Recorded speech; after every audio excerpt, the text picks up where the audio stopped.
What's up, Buck fans? Mark back with Real Bucks Talk again.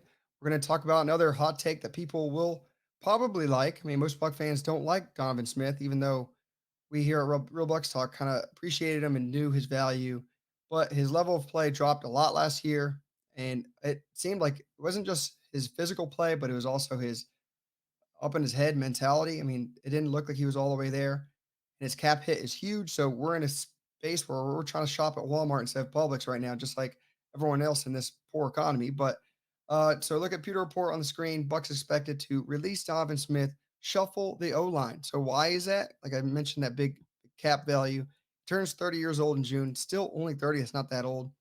I mean, considering Brady, that's very, very young. But not many people play in the NFL for the past 35 offensive linemen, I would say, and especially Donovan Smith's play going down.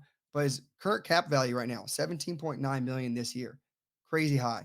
And if a guy's play isn't matching up to the contract, yeah, it's kind of a thing to move on, especially if we're in a money cash saving role as we need to be in right now because we need to drop some cash and play for the future because we put too much on the credit card playing for the Super Bowl these past 3 years. So there's got to be some cuts here and there, and you got to see where's your value.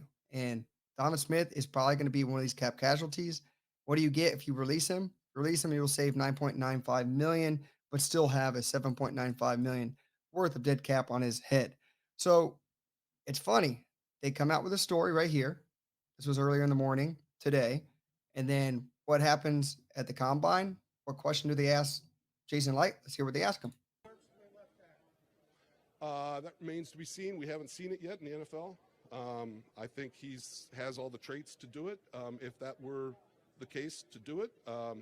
But we haven't had any spring practices, OTAs, or anything like that yet. Yeah, it's funny, right? Like immediately right after they ask him, and he doesn't deny it, and he just goes with the question, and very much a possibility. I mean, you've seen Tyron Smith move over from right tackle to left tackle. If you're that good of an athlete, that good of a player, you can make that move. I know Ali Marpet went from right guard to left guard to center to left guard, stuff like that. He was just an He's probably the best offensive lineman we've had in a long time. Tristan Wirfs is along that same caliber player. Yes, it sucks to move people interchangeably like that because their level of play could drop at a little bit. But I mean, at the same token, left tackle is a premier position. You want to pay a lot too. And with Tristan Wirfs, probably next year, I believe you got his player option for his draft status to see how much you can invest in this guy moving forward. If he's left tackle, yeah, I'd probably give him a big dollar amount if he's protecting it blind side of whatever quarterback we end up going with, if it's Kyle Trask or we bring in someone free agency. But I am for the moving him over to left tackle and seeing what you can get at right tackle. Do you move Luke Gedeke over there at right tackle? He played that in college, even though a lot of people don't like how he played last year, even though it was his rookie season. Even again, transitioning guys left and right and left. It's crazy. But if you're looking at caliber of player who probably could do it, I think Tristan Wirfs is that guy. He's not just a big, sloppy dude. He's a hell of an athlete. He tested tremendously well, light on his feet for a guy at 6'5", 320. Insane. And he's only gotten better with time. And the proof is in the pudding on the right side to see what he can do on the left if he does get that opportunity. But I think he can. I would like to know down below what you guys think. Would that be a smart move? I mean, first of all, it hasn't been set in stone if we cut Donovan Smith, even though it's more than likely. And I know a lot of you guys would probably be happy about that. And I think this is the time that actually it should happen because if you're trying to move forward and transition into the new next phase, you're trying to save some money. Donovan Smith isn't really coming along for the road. I know he, I liked his time here. I thought he was good enough. It was never elite. And for that elite cap number, it's not worth it. That's my justification. So I think he will get axed, but what do you guys think about Tristan Wirfs making the move over? Do you think it's possible? Do you think it should happen? Do you think leave it the hell alone? Go draft a right tackle, invest in one. And that's another thing. Jason Light does not like to invest heavily in free agency in on the offensive line or just in general throwing money. He did it his first year. He learned he got bit in the butt. Remember him signing this is years ago.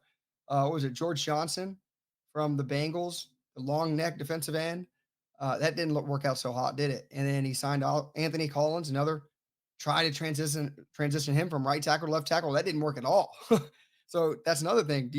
Guys have to be elite to transition over, and it's not just fitting a quick, easy fix, right? So some of this, it's a ticker tack thing.